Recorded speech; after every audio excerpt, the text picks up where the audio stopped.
Pasadas las 9:30 del 12 de enero del año 2007, Miguel Grima perdió la vida a causa de un disparo en el pecho. Unas piedras en la carretera lo obligaron a detenerse en una curva cerrada a menos de 2 kilómetros de Majones, una localidad de Huesca que por aquel entonces contaba con apenas 7 vecinos. Miguel Grima en aquel momento se dirigía a Fago, el pequeño pueblo de una treintena de habitantes del que era alcalde. 3 semanas más tarde, el 2 de febrero, después de una rigurosa investigación de la Unidad Central Operativa de la Guardia Civil, la Comandancia de Huesca y el equipo de Policía Judicial de Jaca, fue detenido el principal sospechoso del asesinato. Bienvenidos un día más a este canal. Yo soy Morellana y hoy vengo a contaros una historia que seguro os provocará terribles pesadillas. Hoy vamos a hablar de un caso que sucedió en España, concretamente en el pequeño pueblo de Fago, situado en la provincia de Huesca. Se trata de un caso que mezcla la rivalidad política con la traición de una amistad y que fue descrito por los medios de comunicación como el Fuenteovejuna moderno.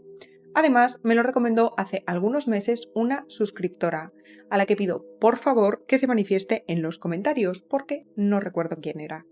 Lo siento. Pero antes de meternos de lleno en este caso, recordad suscribiros al canal, dejar un like y compartir este vídeo para ayudarme a seguir creando contenido como este. Recordad también que podéis seguirme en mis redes sociales, Instagram, TikTok y Twitter, porque por ahí publico contenido muy interesante. Y que tengo un podcast, La Crónica Oscura, disponible en iVoox y Spotify. Podréis encontrar todos estos enlaces en la cajita de información. Y ahora sí que sí, dicho todo esto, vamos con lo que importa. Si estáis intrigados con el misterio de hoy, apagad las luces, tomad asiento y acompañadme a conocer la historia del crimen de Fago.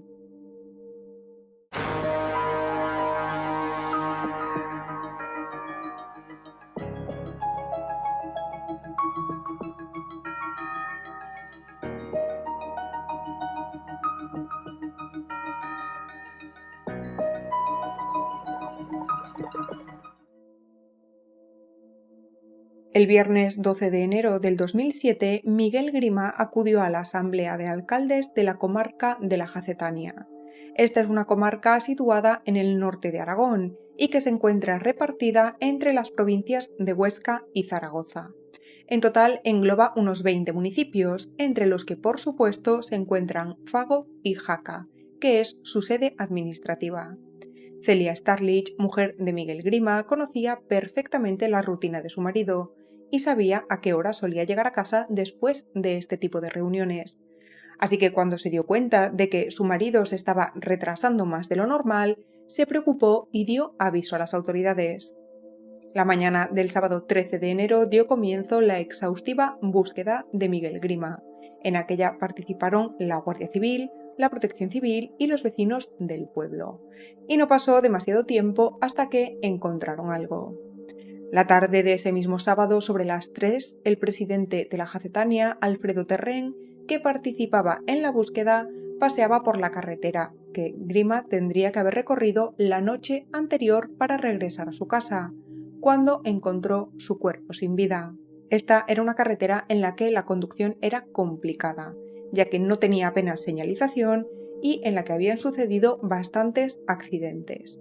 Esto fue precisamente lo que pensó Alfredo, que Miguel Grima habría tenido un accidente de tráfico, pero esta teoría pronto fue descartada.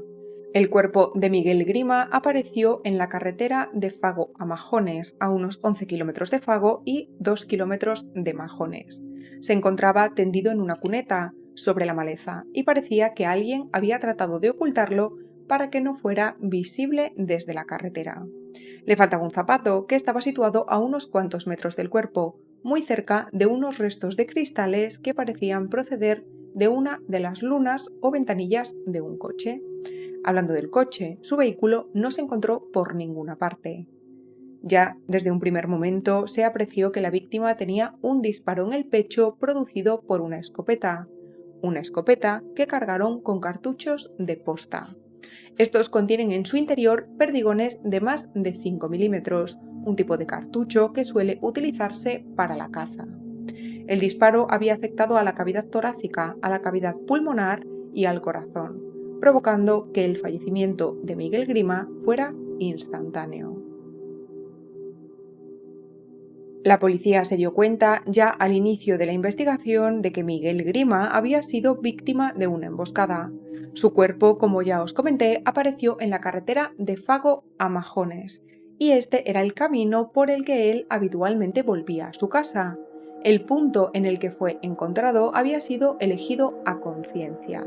Era una zona con mucha visibilidad, desde la que se podía apreciar bien la carretera y ver los vehículos que se estaban acercando. Además, este era uno de los pocos puntos de la carretera que tenía en las inmediaciones un lugar para poder ocultar un vehículo y uno de los pocos en los que también había cobertura. Este detalle de la cobertura es bastante importante, ya que los plenos comarcales no terminaban siempre a la misma hora, y además ese no era el único camino que podía seguir Grima para llegar a Fago, si bien era el que más frecuentaba. Lo que se planteaban las autoridades era que alguien podría haber avisado al criminal de dónde y a qué hora iba a estar Grima ese día. Es decir, creían que había varias personas implicadas, una que vigilaba a Miguel y otra que lo esperaba para quitarle la vida. Por otro lado, también se descubrió que el criminal había colocado unas piedras en el camino para obligar a Grima a detenerse. Este se bajó de su coche y apartó algunas de estas piedras, sin darse cuenta de que estaba siendo observado. Cuando regresaba a la puerta del conductor, recibió un único disparo en el pecho. Tras arrebatarle la vida, su agresor trató de ocultar el cuerpo y se llevó su coche. Coche que no apareció en la escena del crimen, pero que fue encontrado semi-escondido entre unos matorrales la mañana del domingo 14 de enero en las proximidades de una ermita del municipio de Verdún, a unos 20 kilómetros del lugar del crimen. Tras una primera inspección ocular, el vehículo se trasladó al cuartel de la Guardia Civil para un examen más profundo.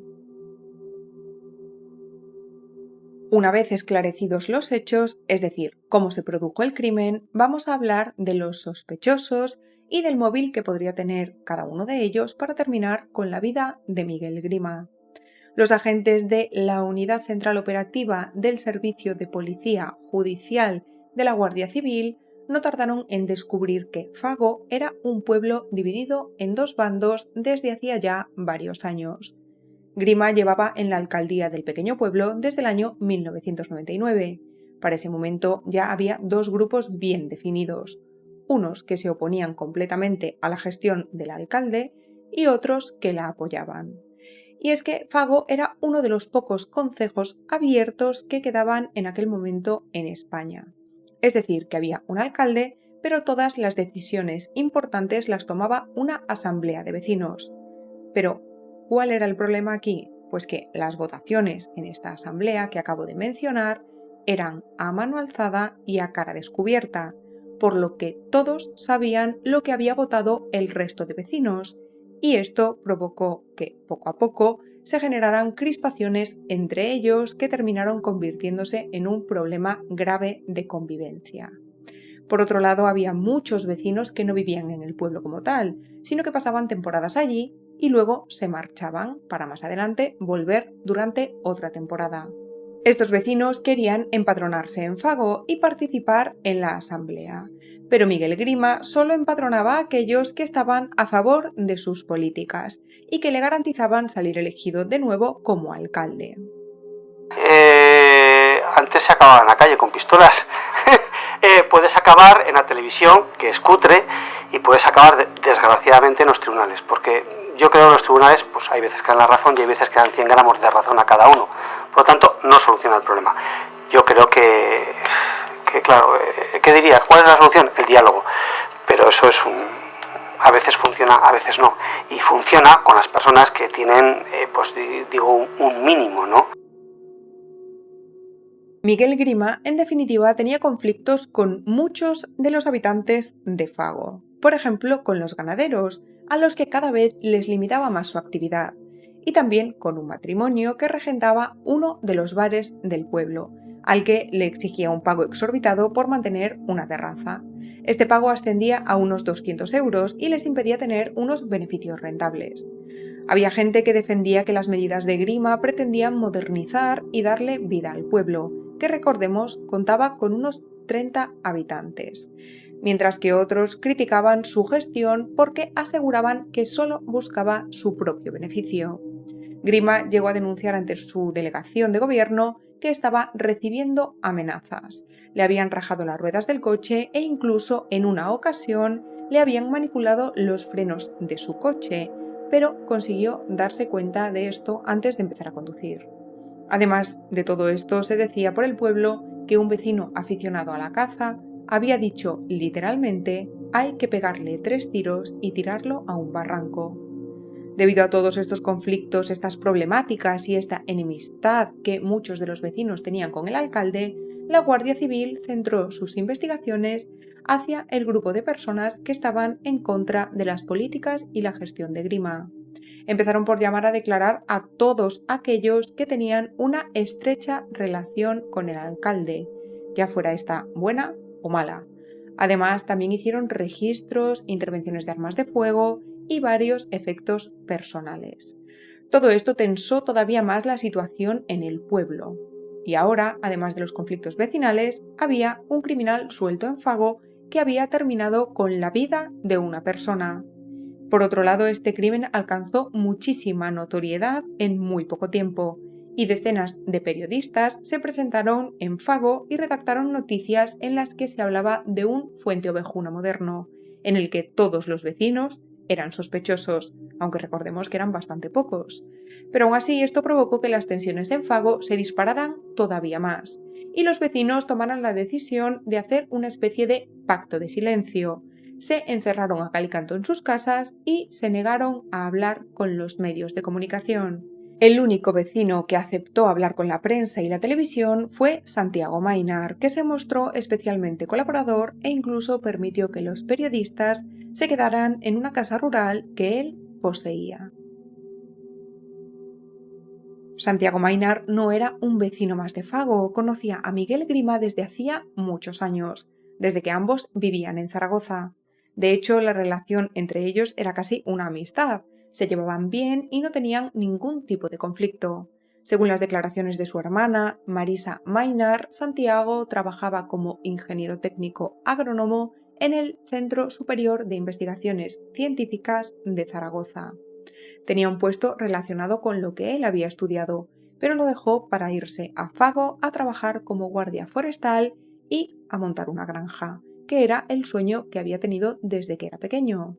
Al llegar a Fago compró unas cuantas vacas y se asentó en el pueblo.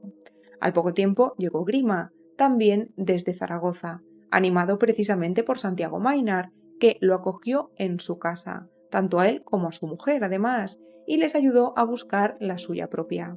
Es más, les ayudó incluso a reformar la vivienda. La relación entre ambos hasta ese momento era, como ya os dije, una amistad, pero todo cambió de forma radical cuando Miguel Grima llegó a alcalde. El conflicto entre ellos se fue desarrollando muy poco a poco.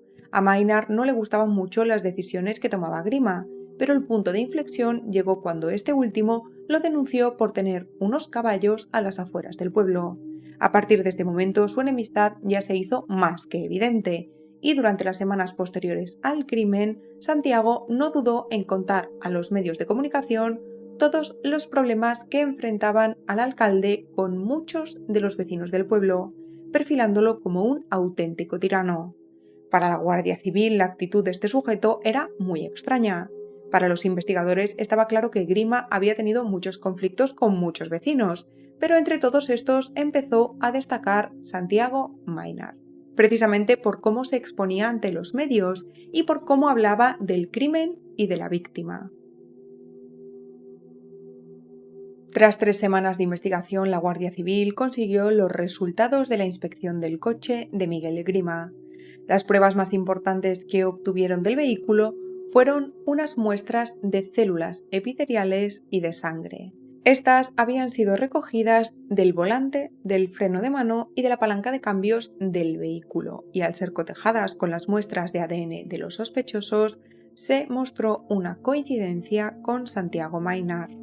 Esto demostraba que este hombre había conducido ese coche. Además, a todas las personas que los agentes creían que podían estar relacionadas con el crimen, se les había hecho la comúnmente conocida como la prueba de la parafina, aunque en la actualidad ya no se le llama así. Esta prueba se utiliza para buscar residuos de pólvora y, si da positiva, demostraría que la persona ha manipulado o disparado un arma en las 24 horas anteriores. Santiago Maynard efectivamente dio positivo, a pesar de que aseguraba no haber tocado ningún arma de fuego en las últimas semanas. Con los resultados de las pruebas de ADN y los residuos de disparo encontrados en sus manos, la Guardia Civil consideró que tenían suficiente para proceder a su detención, que se produjo sobre las 10 de la mañana del día 2 de febrero, tan solo 3 semanas después del crimen. En el momento de su detención, Santiago Maynard estaba en su granja alimentando a sus animales y realizando sus tareas cotidianas. Cuando llegaron los agentes de la Guardia Civil y le preguntaron si sabía por qué estaban allí, él tranquilamente respondió: «Os estaba esperando». Para sorpresa de los agentes, quería confesar y no quería esperar a llegar a la comisaría, así que inmediatamente se llamó a una abogada de oficio para que lo asistiera durante el interrogatorio. Maynard declaró ante la Guardia Civil y admitió que él había sido el autor del crimen. Durante 4 horas relató de principio a fin y con todo lujo de detalles cómo se habían sucedido los hechos. Relató que quedó registrado en un documento de 22 páginas. Santiago Maynard contó que un día estaba paseando y encontró una escopeta que él ya tenía localizada de días anteriores.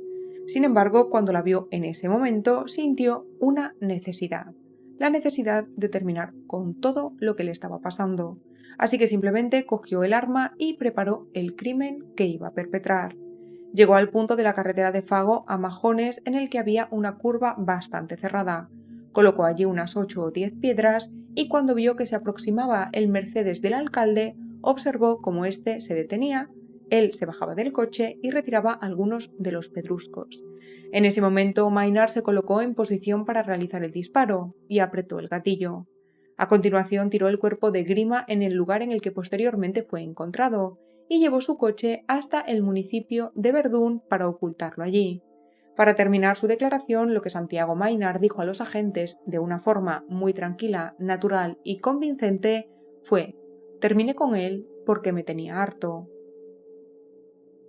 Él, en este momento todavía presunto culpable del crimen, dio todo lujo de detalles sobre lo que había sucedido aquella noche.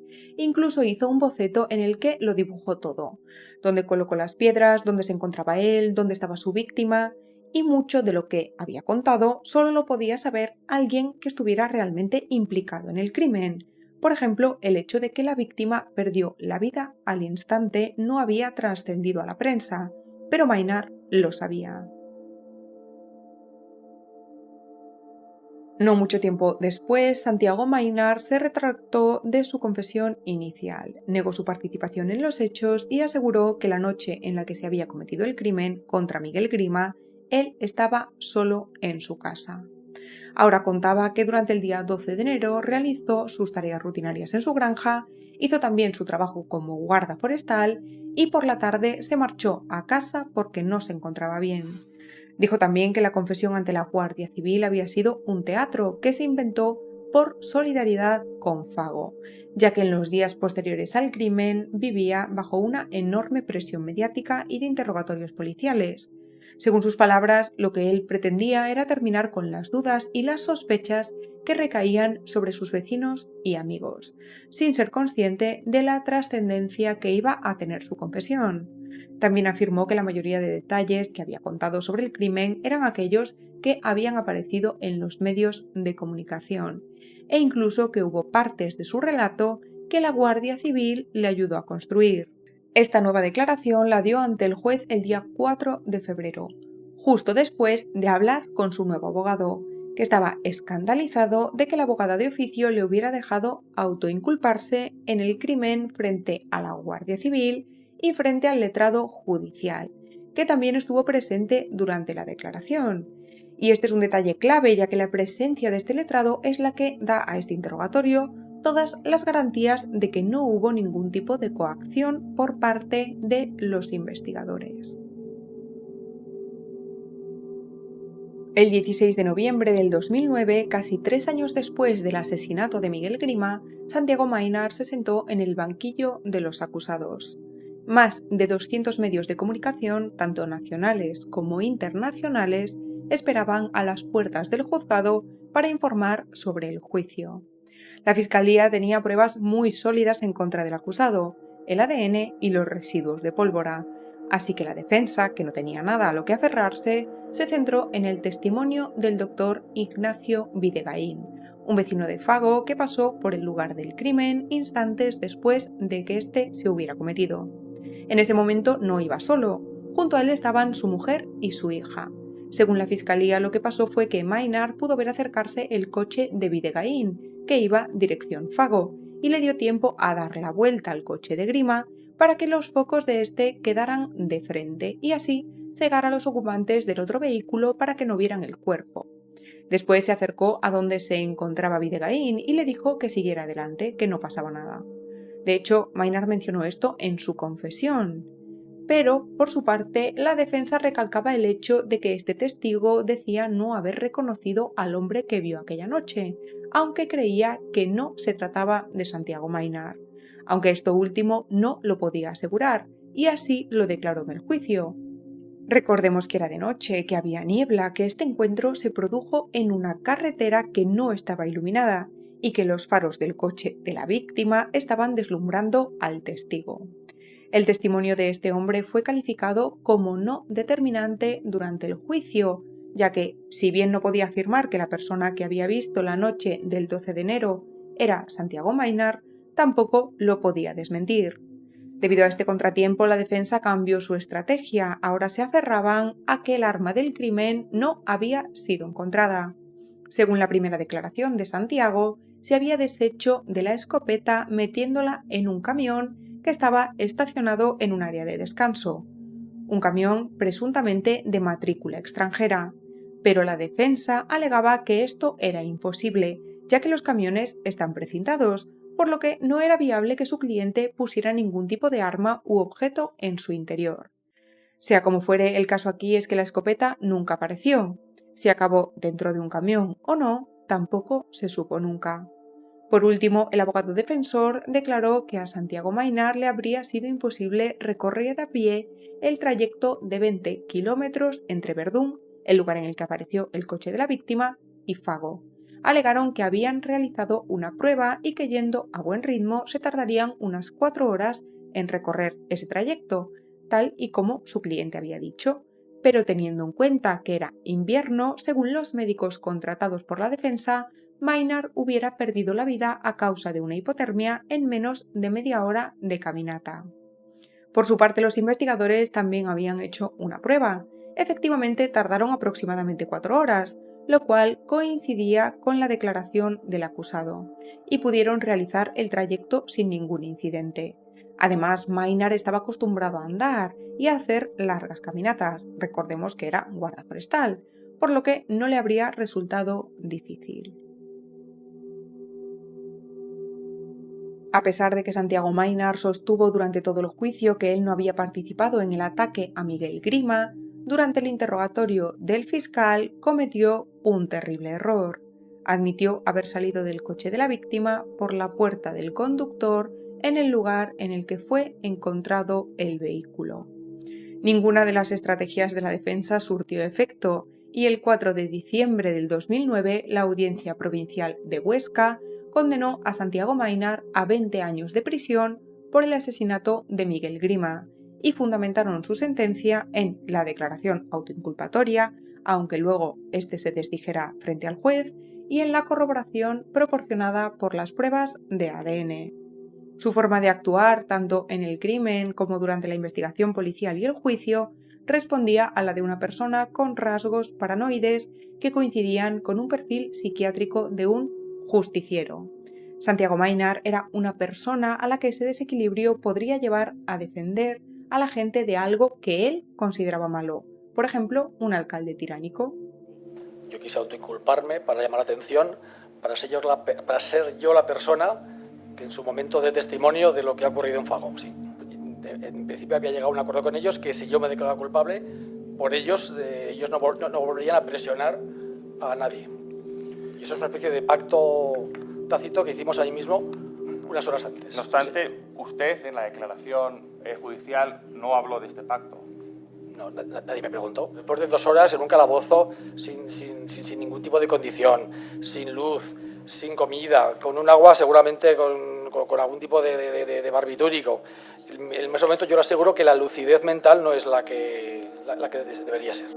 Él fue el único condenado por este caso, pero sigue habiendo dudas sobre la posible participación de terceras personas, especialmente por parte de la familia de la víctima.